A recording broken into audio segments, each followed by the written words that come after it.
Vamos a saludar a Luis Garbía, que es doctor de la Facultad de Ciencias Económicas y Empresariales ICADE. Luis, muy buenas tardes.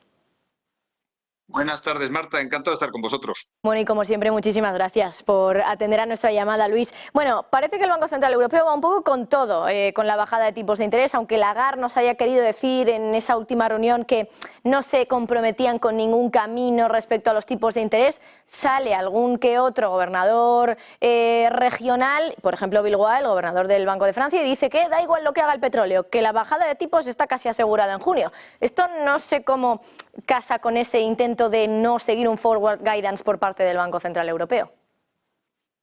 Sí, pues que Christine Lagarde puede decir lo que quiera decir, puede esforzarse por seguir el paso de la Reserva Federal, pero lo venimos comentando desde ya hace unas semanas, Marta. La locomotora alemana ya no tira y lo que necesitamos es devaluar. Me estoy acordando de la peseta, devaluar el euro, devaluar la moneda para poder defender nuestras exportaciones. Al final es una fórmula muy sencilla.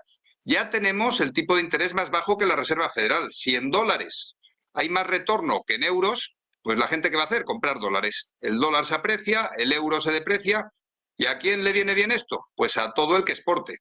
En Europa estamos haciendo un esfuerzo por exportar, pero parece ser que ya llevamos un par de añitos con la locomotora alemana. Y me atrevo a decir que la francesa, pensando en las declaraciones de Villeroy, las dos locomotoras ya no tiran, tiramos el sur de Europa, de lo que es toda la economía europea, y Alemania tiene serios problemas y no nos queda más que, pensando en el bien tanto de Francia como de Alemania, de bajar los tipos de interés. Eso que comentas del euro me parece súper interesante, Luis, y enseguida vamos a comentarlo un poco más en detalle. Pero volviendo a esas palabras de Bilbao, porque me parece muy interesante también comentar la osadía, casi que se puede decir así, que tiene Bilbao a la hora de confirmar que la bajada de tipos va a llegar a pesar de que haya movimientos adversos en el precio del petróleo. ¿Qué credibilidad tiene el Banco Central Europeo si de repente hay un factor como el movimiento del petróleo que puede hacernos pensar que otra vez pudiera haber un shock de inflación y el Banco Central Europeo se pone a bajar tipos? ¿Qué sentido tiene esto? El mensaje hay que leerlo, yo creo, en clave nacional. Cada uno de los diferentes miembros del Consejo hablan para sus respectivos públicos. Y en este sentido, ha sido tan fuerte el mensaje, en gran medida, supongo que haciéndole un favor al Bundesbank.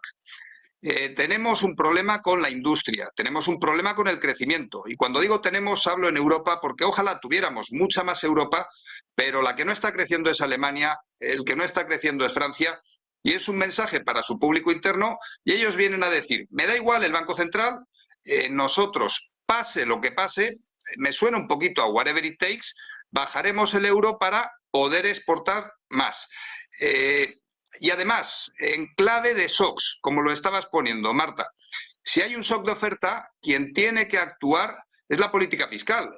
Si por lo que sea tenemos otro problema energético, es la política fiscal. El problema asociado con el crecimiento, pues al final lo que estoy comentando, necesitamos bajar tipos para que aumenten las exportaciones, para que crezcan los países y para que en cierto modo Europa aumente su productividad. Has hablado ahora de leer ese mensaje en clave nacional y creo que es interesante también comentar lo que habíamos contado al principio del programa, que es que la semana pasada en las reuniones de primavera del FMI, Isabel Schnabel, una de las miembros del Consejo de Gobierno, básicamente salió a plantear o a proponer que el Banco Central Europeo hiciera su propio dot plot, su gráfico de puntos. Pero es verdad que lo que alegan según fuentes de Reuters es que en realidad eso en Europa no se puede hacer porque al final siempre tendría una lectura más política de lo que le gustaría al Banco Central Europeo, que le gusta tanto su independencia, porque, claro, ¿quién nos va a decir a nosotros que Pablo Hernández de Cos no va a poner con su gráfico de puntos, con su punto, los tipos de interés donde le interesarían a España que estuvieran, pero no a lo mejor al conjunto de la eurozona? Claro, no sé si esto en realidad aquí en Europa es una cosa que no puede darse nunca en la vida, que será imposible tener un gráfico de puntos precisamente porque está la cuestión de la independencia, que a lo mejor aquí es otro de los grandes problemas que tenemos en el Banco Central Europeo. Por ser un banco central que une a tantos países, al final la parte política siempre está ahí, teniendo en cuenta además también que los gobernadores de los distintos bancos centrales son elegidos en parte por los gobiernos políticos de cada país. Totalmente. A ver, podemos afilar el lápiz de la política monetaria todo lo que queramos. Pero mientras, o sea, imagínate, tenemos el lápiz perfecto, una política monetaria con su dot plot, con sus bancos, sus 12 bancos federales coordinados. Estoy pensando en parodia un poquito de la Reserva Federal. Pero mientras la mesa de la política fiscal se esté moviendo, mientras los Estados miembros no hagan, por un lado, sus deberes y luego además piensen en la conexión entre la política fiscal y la política monetaria como algo ventajista, es decir, le voy a ganar la partida a Alemania o a Francia. En cuanto tenemos ese tipo de pensamientos, salta todo por los aires. ¿Podemos tener un dot plot? Pues en cierto modo las declaraciones que estamos viendo son un dot plot casero. Cada uno dice una cosilla, unos quieren tirar los halcones para un lado, las palomas para otro, pero realmente el problema que tenemos en Europa es que como no hay un idioma, no hay una política fiscal unida y nos estamos desintegrando por momentos. Y mira que no soy muy fan de Christine Lagarde, pero la política monetaria europea, el Banco Central, probablemente sea de las 7 instituciones europeas la que mejor funciona. Y si queremos competir contra Estados Unidos, contra Taiwán y sus fábricas de microchips, contra la inteligencia artificial, contra China o contra India. Yo, Marta, la única forma que entiendo de poder competir contra todas estas economías es buscando más Europa, porque además en Europa se vive estupendamente. El problema es que cada uno hace la guerra por su cuenta. El Banco Central funciona dentro de todas las críticas que yo creo que cada mes voy haciendo en este programa.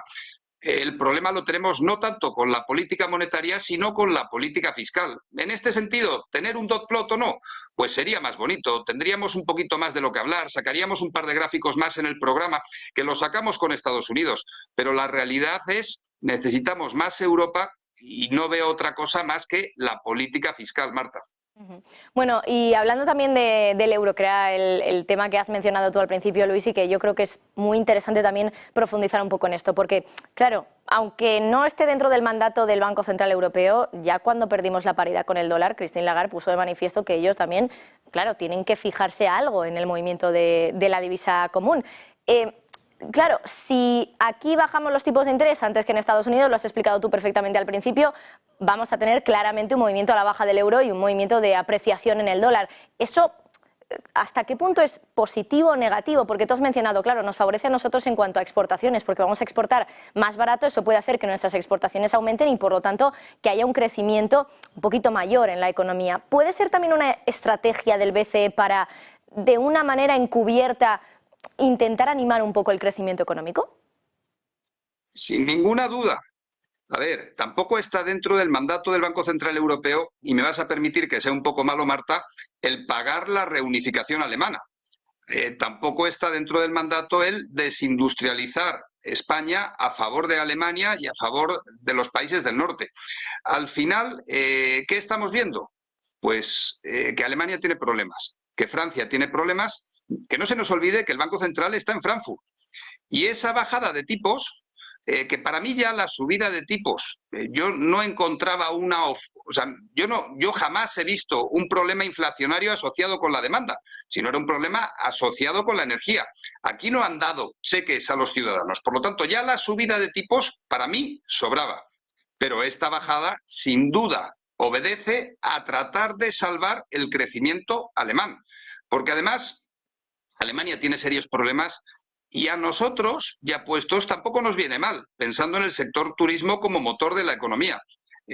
Si yo me puedo financiar más caro, si voy a obtener más retorno, más rentabilidad en dólares, pues voy a comprar dólares. Entonces el euro se va a devaluar y con euros más baratos, pues venderemos más. ¿Hasta cuándo se va a devaluar el euro? ¿Hasta cuándo se van a bajar los tipos de interés? Pues hasta que la balanza de pagos alemana compense todos estos movimientos. Estamos pensando en las exportaciones de Alemania y de Francia. O y sea entre que... medias, pues alguna amiguita nos caerá de la mesa a nosotros, Marta. O sea que el Banco Central Europeo al final también va a tener eso en cuenta. Luis Garbía, doctor de la Facultad de Ciencias Económicas y Empresariales ICADE. Siempre es un placer contar contigo. Muchísimas gracias. Placer compartido. Gracias a vosotros, Marta.